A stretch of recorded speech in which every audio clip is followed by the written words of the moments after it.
Good evening, wherever you are watching from.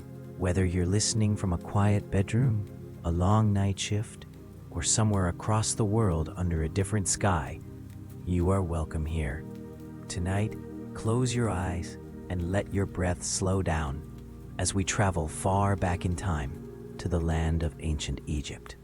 This is the story of Anubis, guardian of the dead, guide of lost souls, and the silent judge who weighed the hearts of men.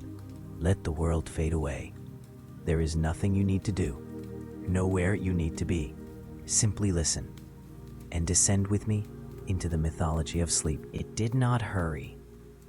The desert lay still beneath a wide night sky. Stars held their places, fixed and quiet. The Nile flowed slowly, its surface smooth and dark, reflecting pale light without disturbance. Nothing asked for attention. Nothing needed to be done.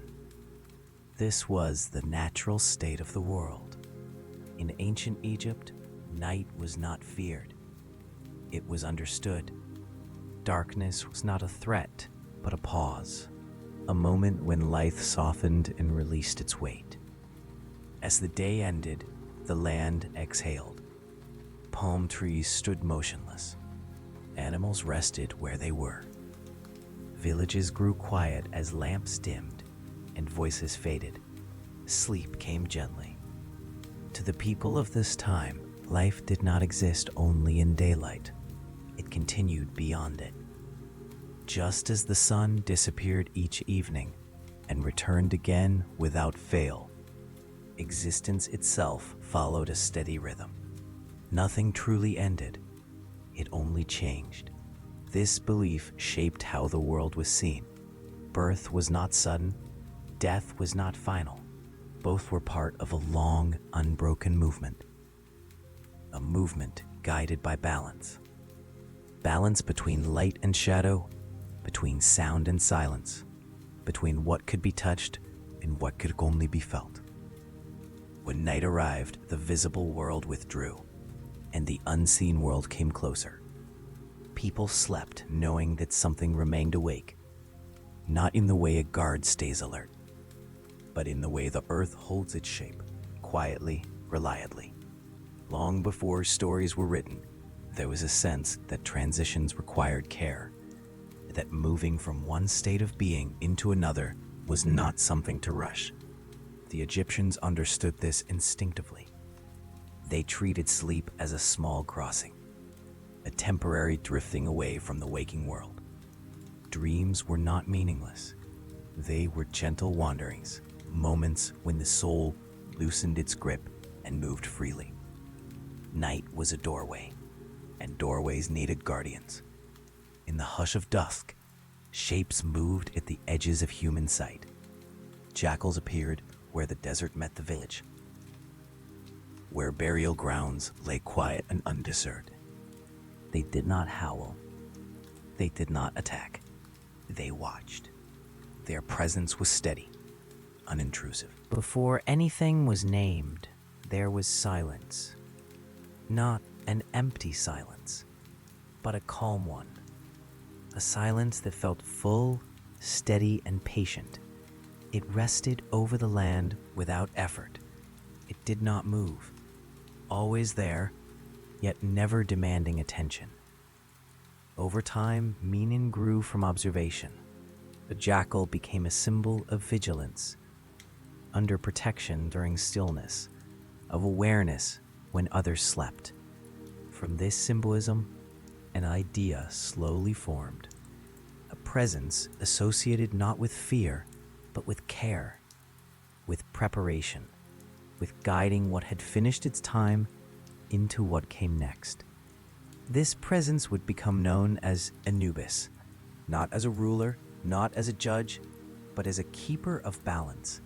His place was not among noise or celebration. It was found in quiet moments, in careful rituals, in respectful endings. He belonged to the hours when the world slowed. Before grand temples honored his name, his role already existed. Someone had to stand at the threshold, Someone had to ensure that nothing crossed alone. This was not a task of force, it was a task of patience. As night deepened, the land remained calm. Breathing slowed, thoughts softened. The stars did not flicker, the river did not rush. Everything stayed exactly where it needed to be. This is where the story begins. Not with action, not with conflict, but with rest. With silence that holds rather than empties. With darkness that comforts rather than hides. A silence that makes room for guardians to emerge. A silence that prepares the way. And as this stillness settles, the ancient world waits.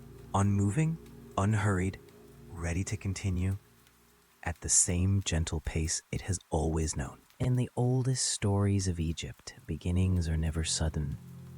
They unfold slowly, quietly, like light spreading across sand at dawn. The birth of Anubis belongs to this kind of beginning. It is not told as a dramatic moment. There is no clash of forces, no sharp turning point, only a gradual coming into being. In the divine order of ancient Egypt, life emerged from balance, from relationships, from care given and care returned. Anubis was born into this balance. His origins are tied to the earliest generation of gods, to a time when the universe was still settling into its shape, when roles were forming and purpose had not yet hardened into law.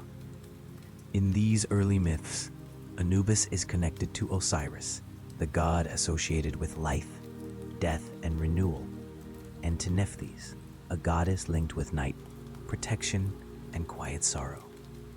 Their story, if not told loudly, it is told with restraint.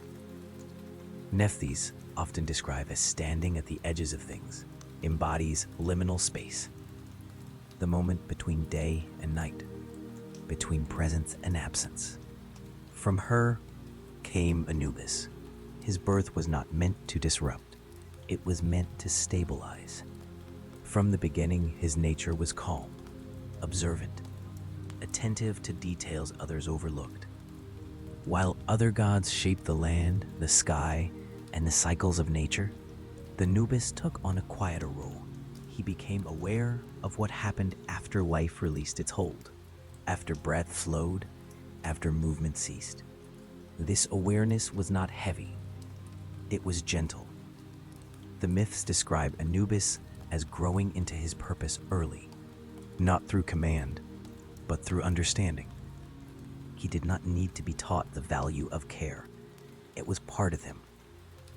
As the divine order evolved, death was recognized not as an end, but as a responsibility, something that required guidance, structure, respect. Anubis became the one who provided that structure. In stories told by priests and scribes, he is often depicted standing near the body of Osiris, learning, observing, preparing. This closeness shaped his role forever. Through Osiris, Anubis came to understand renewal. Through Nephthys, he understood protection. Together, these influences formed a god uniquely suited to stand at the boundary between worlds. The ancient Egyptians did not imagine him as cold or distant. They imagined him as steady, always present, always watching, never interfering unless needed. His association with the jackal reflects this character. The jackal does not chase endlessly. It does not act without reason. It waits, it listens. So too did Anubis. As myths became more defined, his appearance took shape, a human body. The head of a jackal, ears upright, eyes forward. This form was not meant to frighten, it was meant to reassure. The jackal was familiar to the people of Egypt, seen at twilight, at the edges of villages, near burial grounds. Its presence signaled awareness, not danger. By giving Anubis this form, the Egyptians expressed trust. They believed he would watch over the vulnerable moment when life turned into memory. As his role expanded, Anubis became closely linked with rituals, not dramatic ceremonies, but careful ones. Washing, wrapping, anointing. Each action performed slowly, with intention, with silence. In myth, Anubis was said to oversee these processes, not rushing them, not altering them, only ensuring they were done correctly. This attention to detail mattered, because in the Egyptian worldview, the condition of the body affected the journey beyond it. Preservation was not about clinging to life, it was about honoring it. Anubis understood this instinctively. He became the protector of the dead not by choice, but by nature. It was simply where he belonged. As centuries passed, his identity solidified. Temples were dedicated to him. Priests wore masks shaped like his head. Prayers were spoken quietly in his name. Yet even then, he was never a god of noise. He did not demand devotion through fear. He inspired calm through consistency. The myths describe him standing beside the deceased, steady and composed, a presence that did not judge, did not hurry, did not abandon. In this way, the birth of Anubis was not a single event. It was an unfolding, a gradual recognition of a role the universe required. Someone to watch when others slept, someone to guide when paths became uncertain, someone to remain calm when everything else fell silent. And so Anubis took his place, not at the center, but at the threshold, exactly where he was always meant to be. In ancient Egypt, care did not end with the final breath. It continued, slowly, deliberately. The body was never seen as something empty. It was a vessel, a memory of movement, a form that had carried life and deserved attention even in stillness. This belief shaped every ritual that followed death. Nothing was rushed. Nothing was treated as unimportant. The work began in quiet places, away from crowds and noise. Spaces filled with soft light, with shadows that did not shift quickly, with air heavy from incense and oils. Here, the body was prepared, not with urgency, but with patience. Anubis was understood to preside over this work, not as a figure issuing commands, but as a presence ensuring calm and correctness. The ancient Egyptians believed that how the body was treated affected the journey beyond it. Preservation was not an attempt to hold on to life. It was an act of respect, a way of maintaining balance. The rituals of mummification were precise. They followed a rhythm that had been practiced for generations. First came cleansing. The body was washed carefully, every movement slow, every touch intentional. Water flowed gently. Oils were applied in measured amounts. Nothing abrupt disturbed the silence. This was not simply physical preparation. It was symbolic, a gradual separation of the person from the noise of the living world. Anubis was believed to oversee this transition. He represented knowledge of what came next, an understanding of the fragile moment between states. As the rituals continued, the body was wrapped in linen, layer after layer, each strip placed with care. The wrapping was methodical, repetitive, almost meditative. Priests worked without haste. They spoke softly, if at all. Their movements were practiced and calm. In Egyptian thought, repetition brought stability. Stability brought peace. Anubis embodied this principle. He was associated with formulas that did not change, with traditions that remained steady across centuries, with actions that reassured both the living and the dead. Amulets were placed among the wrappings.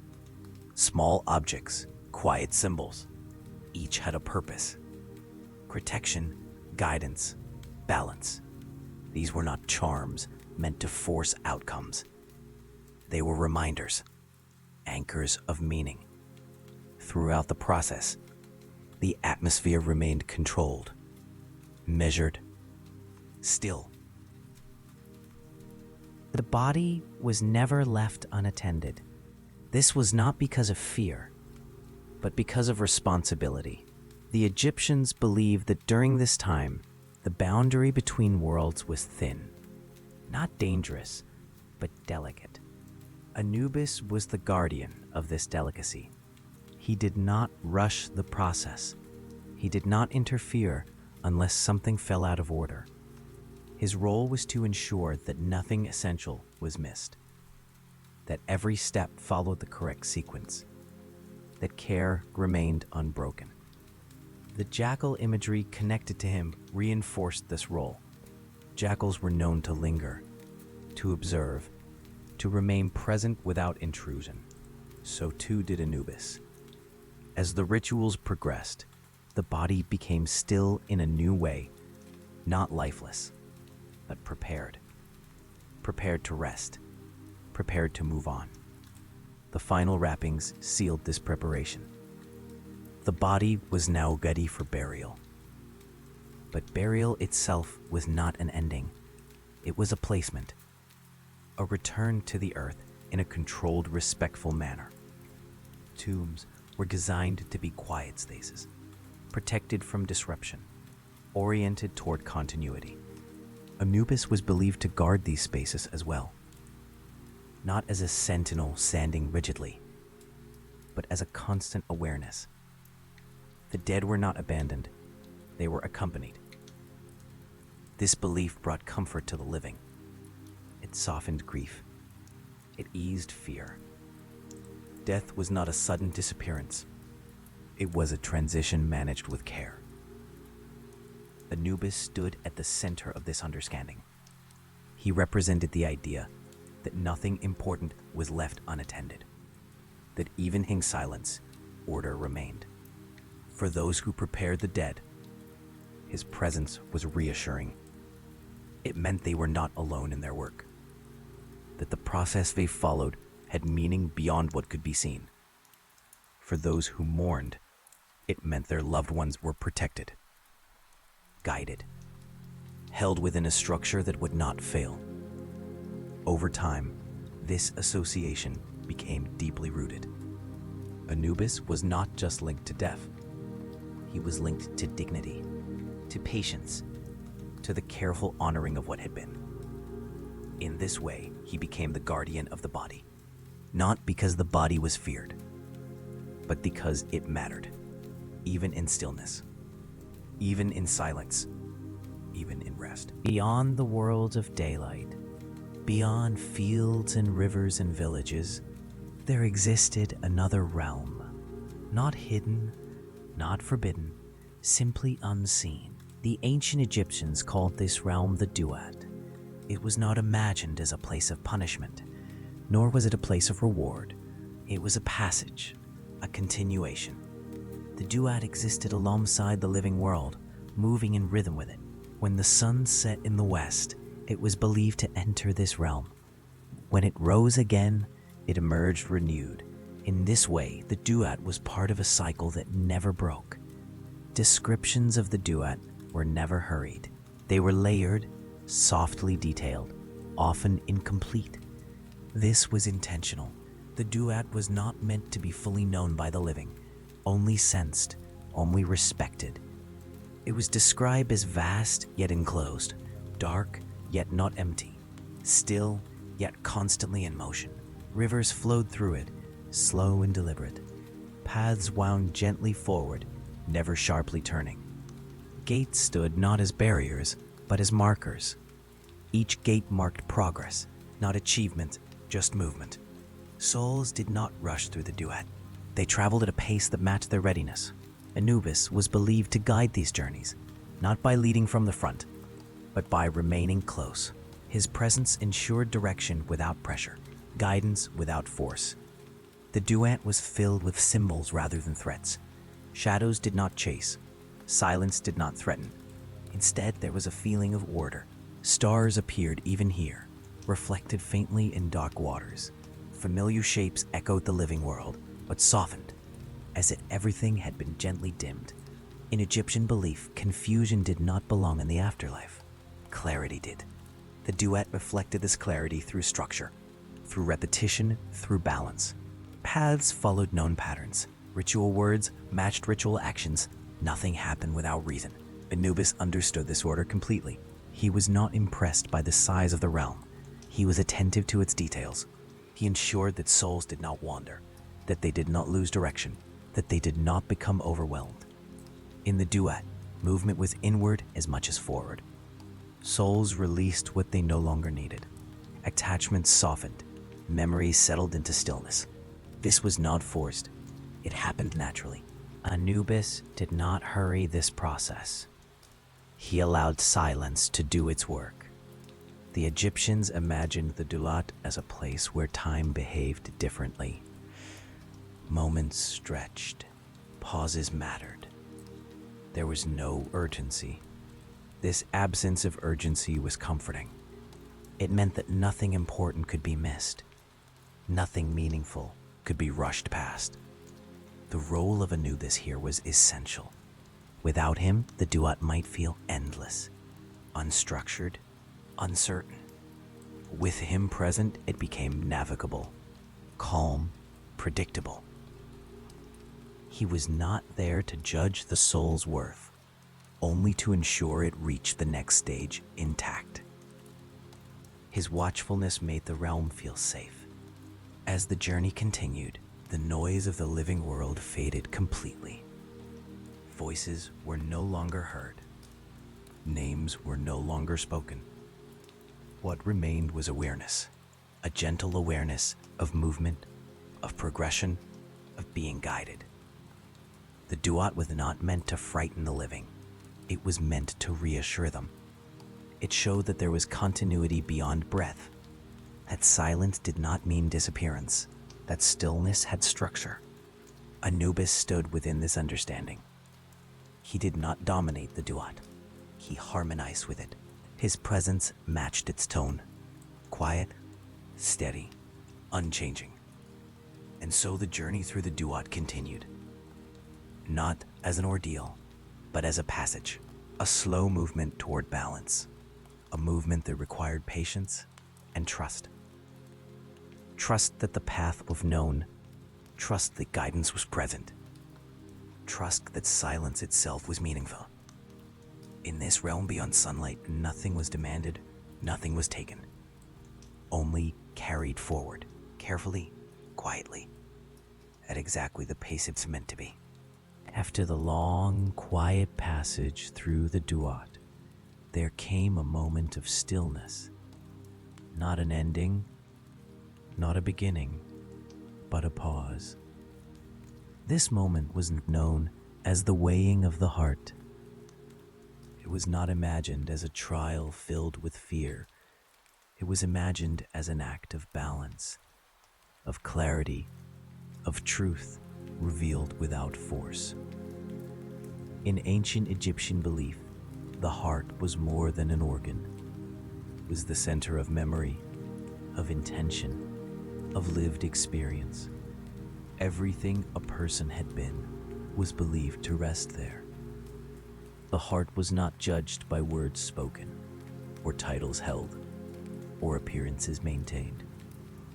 It was weighed only against balance itself. This balance was represented by Ma'at, not as a ruler, but as a principle. Ma'at was order, harmony, the natural alignment of things as they were meant to be. Her symbol was a single feather, light, unassuming, perfectly balanced. The scale itself was simple, 2 sides, nothing ornate, nothing dramatic. On one side rested the heart, on the other, the feather. Anubis stood nearby, not as an accuser, not as an enforcer. He was there to ensure accuracy, stillness, fairness. His role was not to decide outcomes. It was to maintain balance during the moment when balance mattered most. The act of weighing was calm, unhurried, silent. There were no raised voices, no arguments, no resistance. The heart was allowed to settle naturally. In this vision, truth did not need to be extracted. It revealed itself. The Egyptians believed that a life lived in alignment with Ma'at felt light, not because it was perfect, but because it was honest. Mistakes did not weigh the heart down. Dishonesty did. Balance was not about flawlessness. It was about harmony. Anubis understood this distinction deeply. He did not rush the moment. He allowed the scales to steady. The slightest movement mattered. The smallest imbalance was observed carefully. Nothing was exaggerated. Nothing was ignored. This precision was comforting. It meant that the universe paid attention, that subtlety mattered, that quiet truths were seen. For the soul, this moment was not one of fear.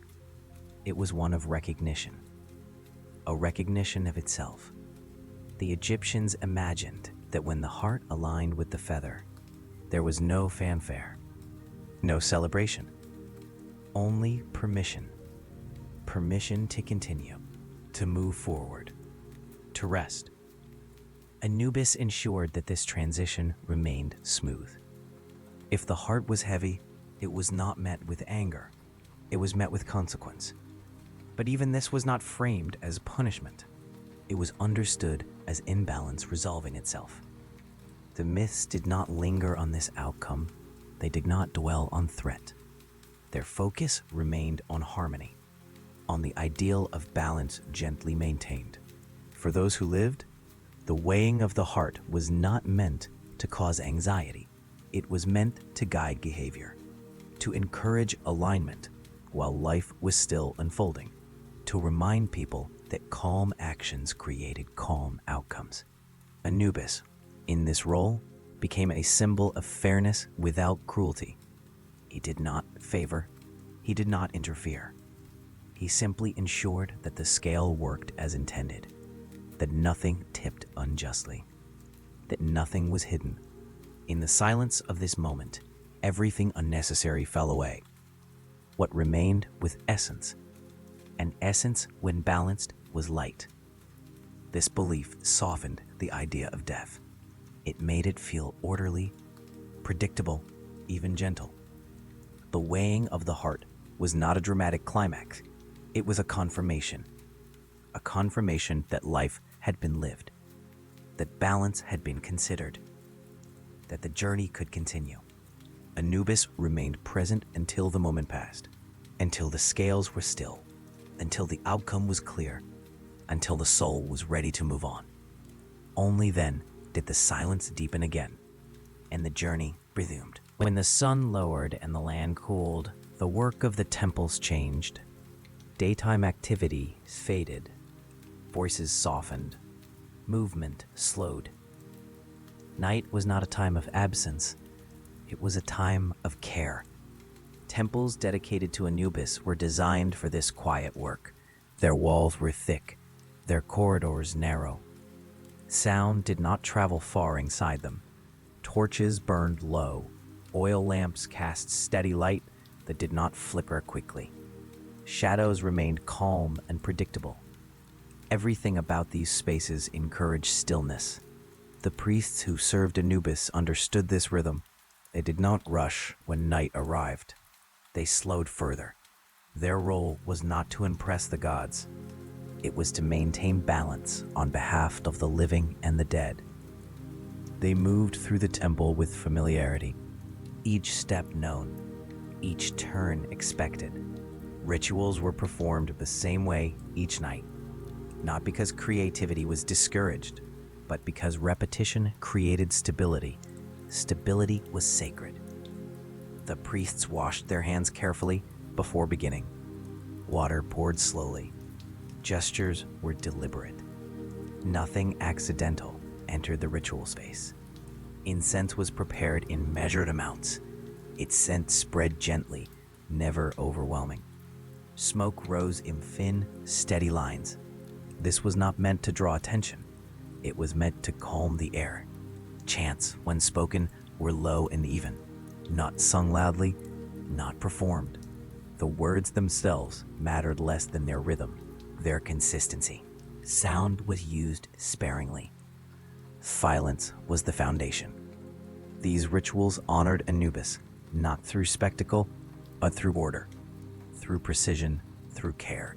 Masks shaped like the head of a jackal were sometimes worn, not to become the god, but to represent his presence.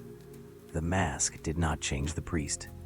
It reminded the priest of the role being held, to watch, to protect, to remain attentive. Night rituals often focused on protection of tombs, of bodies, of transitions still unfolding. Prayers were spoken for those recently deceased, not urgently, not emotionally. They were calm acknowledgments, quiet assurances that guidance was present. Anubis was believed to listen without judgment. The priests did not ask for favors. They affirmed balance. Outside the temples, the world rested. Villages slept. The desert cooled further. Inside, the rituals continued at the same unhurried pace. Nothing dramatic occurred, and that was the point. The Egyptians believed that disruption invited chaos. Consistency invited peace. By repeating these rituals, night after night, the priests reinforced order in the unseen world. They believed their actions mattered, not because they changed fate, but because they maintained alignment. This belief brought comfort. It meant that even while most people slept, someone remained attentive to the delicate processes unfolding beyond sight. Anubis, through these rituals, was not distant. He was present through structure, through the way oil was poured, through the way words were repeated, through the way silence was respected. As centuries passed, these practices changed little. Dynasties rose and fell. Kings were buried. Cities shifted. Yet the night rituals remained steady. This continuity strengthened Anubis's association with reliability. He was the god who did not change when everything else did. For those who lived near these temples, their presence was reassuring. It meant order persisted. It meant transitions were cared for. Even without seeing the rituals, people felt their effect. The night felt held, protected, structured, and so, under moonlight and stars, the work continued, quietly, patiently, without interruption. Anubis did not require attention. He required consistency. And through these night rituals, consistency was preserved.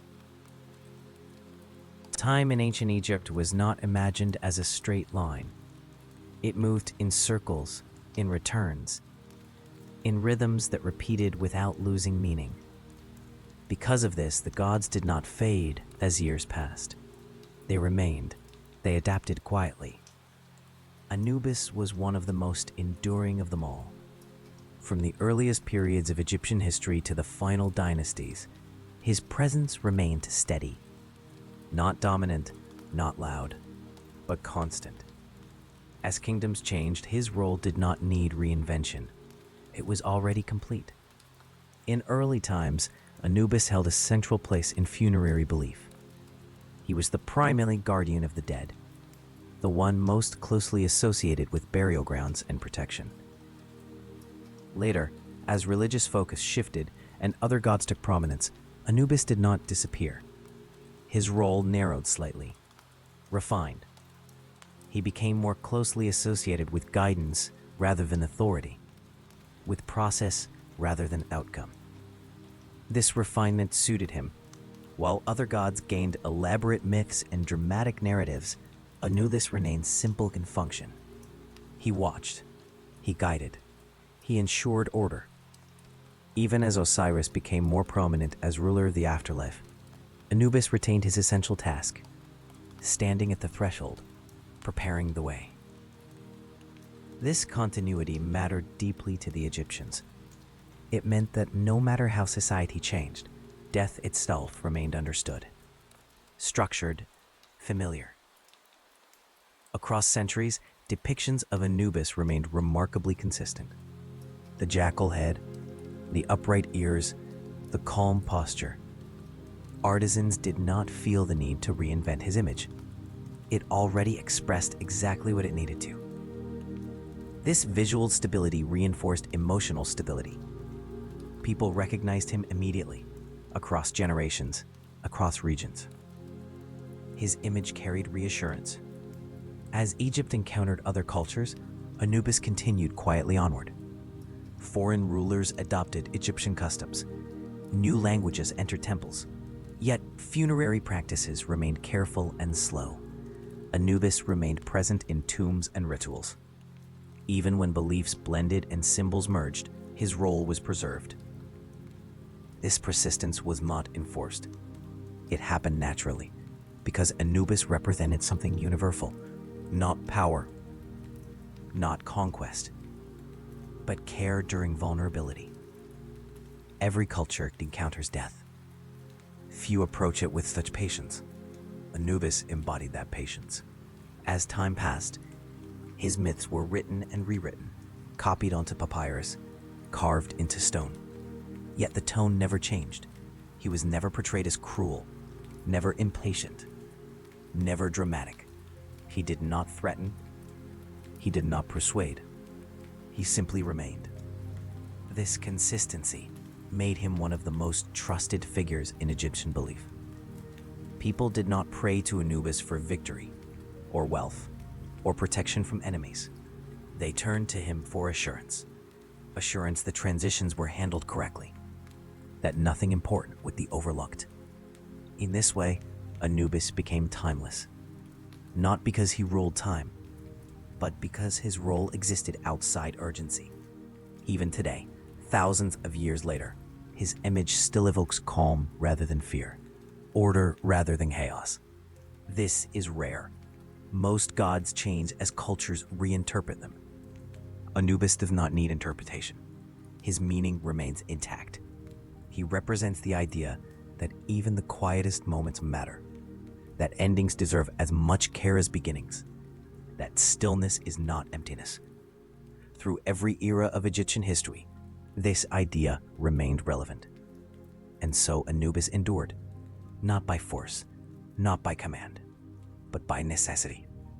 As long as life continues to move toward rest, there will always be a need for guidance at the threshold.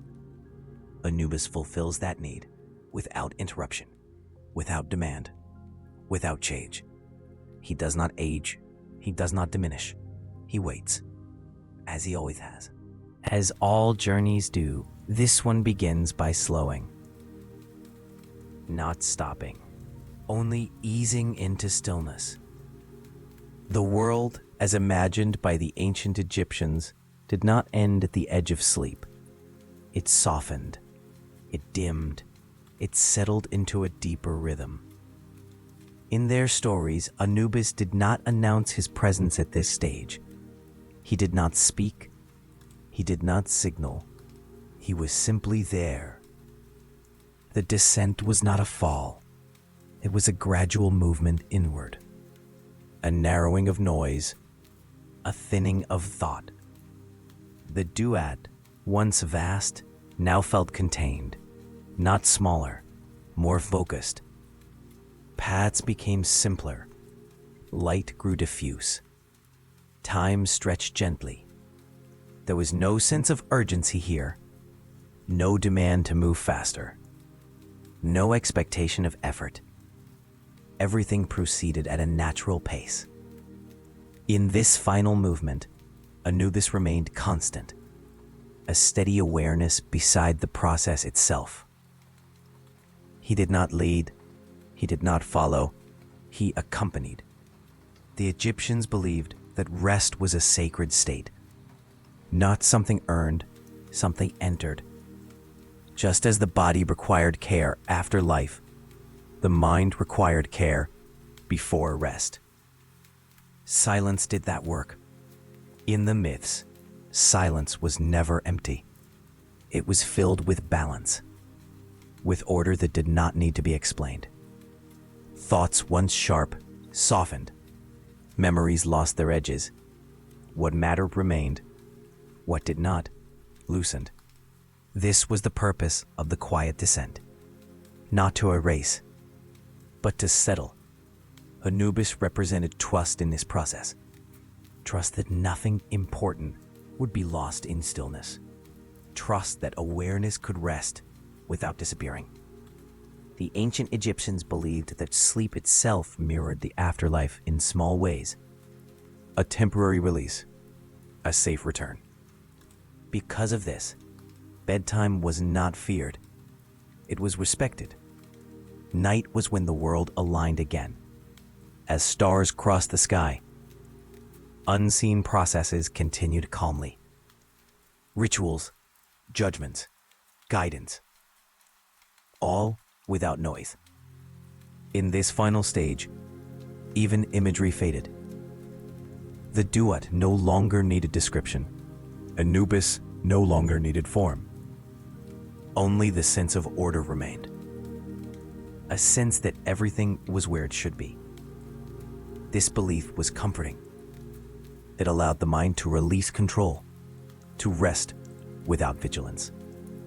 The stories did not push forward from here. They slowed further. They allowed silence to complete what words could not. In Egyptian mythology, the greatest acts were not always visible. They happened quietly, without witnesses. Guidance did not require attention. Balance did not require awareness. Anubis understood this better than any other figure. His role ended not with departure, but with continued presence. A presence that did not intrude. And so the descent completed itself. Not as an ending, but as a return to stillness. The ancient world rested in this understanding for thousands of years. Night after night, generation after generation. The story did not need to change. It only needed to be remembered. And remembered quietly. As the myths fade into silence once more, they leave behind a simple idea. That even in darkness, order remains. That even in rest, something gentle keeps watch. This was the gift of Anubis. Not fear, not judgment, but reassurance. A reassurance that silence is safe, that rest is protected, that nothing essential is ever left unattended. And in that reassurance, this story comes to rest.